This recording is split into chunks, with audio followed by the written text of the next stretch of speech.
அன்பார்ந்த நண்பர்களே, மறைந்தும் மறையாமலும் நம்மிடையே வாழ்ந்து கொண்டிருக்கின்ற ஐயா பொறியாளர் ஞானசுந்தரம் அவர்களுடைய மகன் அருமை சகோதரன் ராவணன் அவர்களே, அவர்தம் வாழ்வினையர் கவிதா அவர்களே, அவர்தம் மகன் இந்திரஜித் அவர்களே, இந்த விழாவிலே சிறப்பு விருந்தினராக கலந்து கொண்டிருக்கின்ற மேலாள் இந்திய ஆட்சி பணி அலுவலர் தலைவர் திரு ராஜாராம் அவர்களே, எனக்கு முன்பாக ஒரு சீரிய உரை வழங்கிய செல்லமுத்து அவர்களே, இங்கே பயனாளிகளாக மட்டுமல்ல நண்பர்களாக குடும்பங்களாக இத்தனை 100 பேர் திறந்து வந்திருப்பதை பார்க்கும்போது உள்ளபடியே மகிழ்ச்சியாக இருக்கின்றது.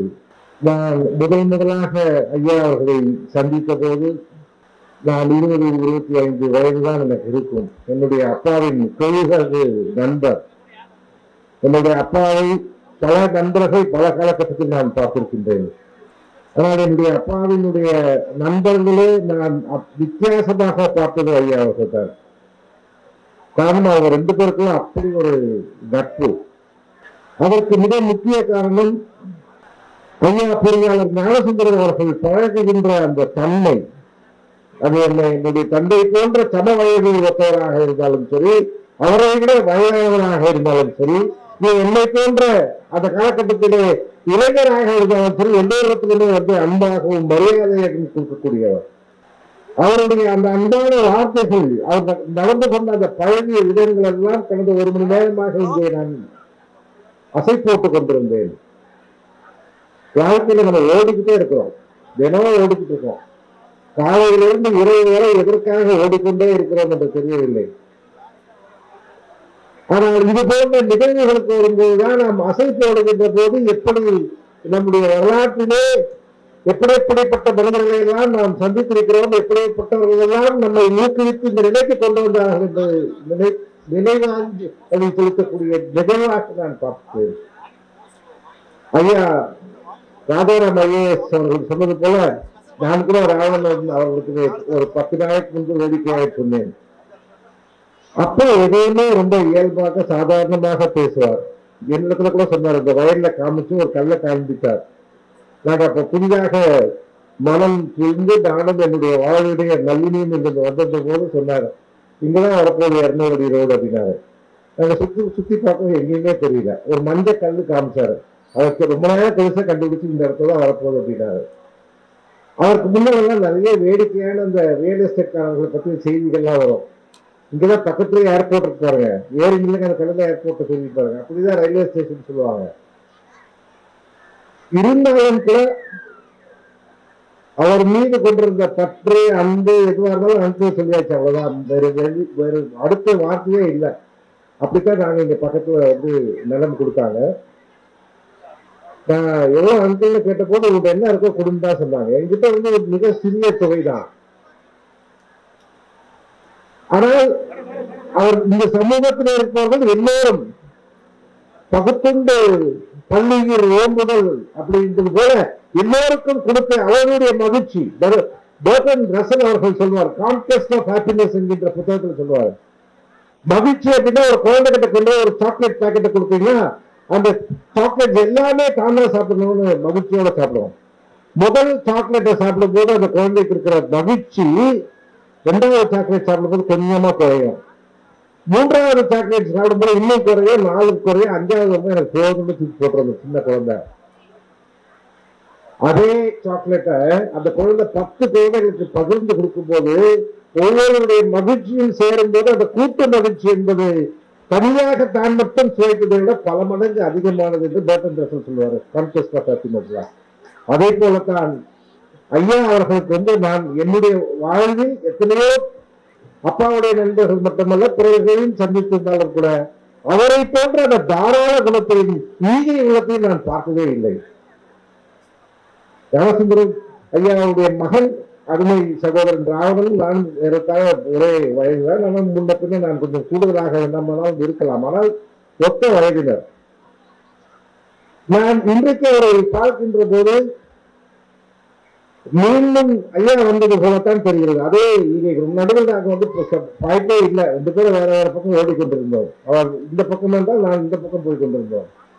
ஆனால் இன்றைக்கு பார்க்கின்ற போது தந்தை மகன் தந்தை காற்றும் உதவி அதை மிக சரியாக வள்ளுவன் வாக்கின்படி இன்றைக்கு செய்திருக்கிறார். எண்ணோற்றான் கொள்ளும் சொல் என்பது போல இன்றைக்கு தந்தையினுடைய எல்லாரையும் பொருத்தமாக இன்றைக்கு அந்த ஈகை குணம் அதுதான் மிக முக்கியம். அதை இன்றைக்கு எத்தனை பெண்கள் அவர்கள் சொன்னது போல பட்டியலை படிக்கின்ற போது எப்படி தேடி தேடி யாருக்கெல்லாம் தேவையோ அதை கொடுத்துக் கொண்டிருக்கிறார்கள். நேற்று கூட எனக்கு ஒரு வாய்ப்பு கிடைத்தது, நல்ல வாய்ப்பு. வாணியம்பாடி பகுதியில் ஒரு கல்லூரிக்கு, பெண்கள் கல்லூரியினுடைய முதல் நாள், இந்த ஆண்டு தொடங்க முதல் நாள் முதலாண்டு மாணவிகளுக்கு ஒரு 1200 பேரிடத்திலே பேசுகின்ற போது வாய்ப்பு கிடைத்தது. அப்போது என் பக்கத்தில் உட்கார்ந்து ஜெயின் கல்லூரி. அவர் சொன்னார், இங்கே படிக்கின்ற மாணவிகள் முழுக்க பெண்கள் கல்லூரி, 75% பெண்கள் கிராமங்களிலே இருந்து வந்து படிக்கிறவர்கள் என்று சொன்னார். அது மட்டும் இல்லாமல் இங்கே இருப்பவர்களே பெரும்பான்மையானவர்கள் வந்து இஸ்லாமிய சமூகத்தை சார்ந்தவர்கள். அவர்களெல்லாம் இன்றைக்கு வந்து பள்ளிக்கூடங்கள் கல்லூரிகளுக்கு வருவதே பெரிய விஷயம். இன்றைக்கு அவர்கள் இங்கே மிக திறமையாக செயல்படுகிறார்கள் என்று சொல்லும் போது இந்த மாநிலத்தில் மட்டும்தான் கல்வி என்பது எல்லா பக்கமும் செல்லுகின்றதாயிற்று. ஏதோ ஒரு பக்கம் மட்டும் இல்லாமல் எல்லா கடைமடை பகுதிகளுக்கெல்லாம் காவிரி செல்வது போல கல்வி என்பது இன்றைக்கு பட்டி தொட்டிகளில் எல்லாம் பரவி கொண்டிருக்கிறதை நாம் பார்த்துக் கொண்டிருக்கின்றோம். ஆகவே அந்த வகையிலே மிகப்பெரிய பணியினை அப்பா அன்றைக்கு இந்த நிலத்தை அவர்கள் இருக்கிறவர்களெல்லாம் கொடுத்திருந்தார் என்று சொன்னால், அதை விட ஒரு படி தாண்டி ஏனென்று சொன்னால், நான் வைத்திருக்கிற நிலம் எனக்கு அந்த அந்த வாழும் தலைமுறைக்கு பயன்படும். ஆனால் கல்வி என்பது அவர்களுக்கு மட்டுமல்ல, பல தலைமுறைகளுக்கு ஒளியேற்றும் என்கின்ற வகையிலே மிக சீரிய பணி அவர் செய்கிறார். எல்லா பணிகளுக்கும் நிச்சயமாக உடன் இருக்க வேண்டியது வாழ்வினையர். அவர்கள் திருமணத்திற்கு கூட நான் சென்றிருந்தேன். அப்போதுதான் பார்த்து இப்போதுதான் மீண்டும் சந்திக்கின்றேன். அவர்கள் அதே வழியிலே, அதுதான் மிக முக்கியம். இதில் வந்து இணையர் என்று சொல்வதை 2 பேருடைய எண்ணங்களும் சிந்தனைகளும் ஒன்றாகத்தான் இருக்க வேண்டும். சமூக அக்கறையும் சமூக பற்றும் மிக அவசியமான ஒன்று. அந்த வகையிலே அவர்கள் தொடர்ந்து செயல்பட்டு வருவதாக அதற்கு தக்கவாறு மகன் யோசித்தவர்களை பார்க்கும் போதும் பெருமையாக இருக்கிறது. குழந்தைகளே பார்த்தது இப்படிப்பட்ட ஒரு நல்ல குடும்பம். ஐயா ஞானசுந்தரம் அவர்கள் சீரிய பகுத்தறிவாளர். தந்தை பெரியார் அவர்கள் வழியிலே வந்து நடைபெற்றவர். எங்களிடத்திலெல்லாம் பல்வேறு பகுத்தறிவு கொள்கைகளை எல்லாம் விதைத்தவர். அப்படிப்பட்ட ஒரு மாமனிதருக்கு இன்றைக்கு நினைவு ஏந்தல், அதை மிக சிறப்பாக செயல்படுத்திக் கொண்டிருக்கின்ற இந்த வாக்ஸ் நிறுவனம் மட்டுமல்லாமல் அவருடைய தாளாளர் அருமை சகோதரன் ராவணனுக்கும் மற்றவர்களுக்கும் வாழ்த்து கூறி, உங்கள் அனைவருக்கும் நீங்கள் செய்வது அதுதான். இங்கே ஒரே ஒரு தீக்குச்சியில் தான் அந்த மெழுகுவர்த்தியை ஏற்றினார்கள் கழித்தார்கள். பிறகு அந்த மெழுகுவர்த்தியை கொண்டு இன்னொரு மெழுகுவர்த்தியை ஏற்றினோம். அதை கொண்டு அந்த விளக்கிலே இருக்கின்ற ஒளிகளை ஏற்றிக்கொண்டே இருந்தோம். அதே போலத்தான் இவர்கள் உங்களுக்கு ஒருவருக்கு அறிவொளி ஏற்றுவதாக நீங்கள் கருதி கொள்ளாமல் அந்த ஒளி மூலம் உங்களுடைய சார்ந்த சமூகத்திலே நீங்கள் பல்வேறு மக்களுக்கு ஒளியேற்ற வேண்டும். அதுதான் எதிர்பார்க்கிறார்கள். நாளை திரும்ப இதே கொண்டு வரிசையில நின்று ஐயா எனக்கு பணம் கொடுத்தீங்க நீங்க திருப்பி கொடுத்துருக்கேன்னு அவருக்கு கேட்கறதுக்காக இல்லை. அதை நாம் எப்படி அவர்கள் செய்யக்கூடிய கடமை. நாளை நாம் அதுபோல யாருக்காவது உதவ வேண்டும் என்று சொன்னால் நாமும் உதவ வேண்டும் என்ற அந்த உன்னத நோக்கத்தை நீங்கள் கொள்ள வேண்டும். அதைதான் எங்களுக்கெல்லாம் ஞானசுந்தர ஐயா விதைத்தார்கள். அந்த வகையிலே உங்களையும் பாராட்டி விடைபெறுகிறேன். நன்றி, வணக்கம். முவ்வுலகம் நமக்கு அப்பாலே என்று என் தாய் திரு தமிழனையை எங்கும் வணங்குவது போல் எங்கும் வணங்கி, மாளாட நூலாட மறையாட திரையாட மங்கை சிவகாமியாட நூலாட நரையாட நரை உரையாட நரை வந்த பிரம்மனாட ஈசனே என் நேசனே இணையில்லா துள்ளைவாள் நடராஜனே என்று எம்பெருமானை எப்பொழுதும் அழைப்பது போல் இப்பொழுதும் அருள்கூறி அழைத்து, இந்த மன்றத்தினுடைய இந்த வாக்ஸ் ஃபவுண்டேஷனுடைய ஒரு மாபெரும் கல்வி கருணை தொகையினுடைய இந்த களத்தில் நின்று பேசுவதில் பெரும் மகிழ்ச்சியோடு வாக்ஸ் குழுமத்தினுடைய தலைவர், எங்கள் மாற்றுத்திறனாளி தாயகத்தினுடைய கௌரவ தலைவருமான நான் எப்பொழுதும் சொல்கிற மனிதநேய பெரியார் ஐயா ராவணன் ஐயா அவர்களே, வாக்ஸ் நிறுவனத்தினுடைய இயக்குனர், மேலாண் இயக்குனர், எப்பொழுதும் என்னை அழைத்து நலம் விசாரிக்கிற பொழுது புன்னகையோடு விசாரிக்கின்ற அம்மையார் அவர்களே, இளவை வாக்ஸ் ஃபவுண்டேஷனுடைய நிர்வாக இயக்குனர் பற்றுதலுக்குரிய ஐயா இந்திரஜித் ஐயா அவர்களே,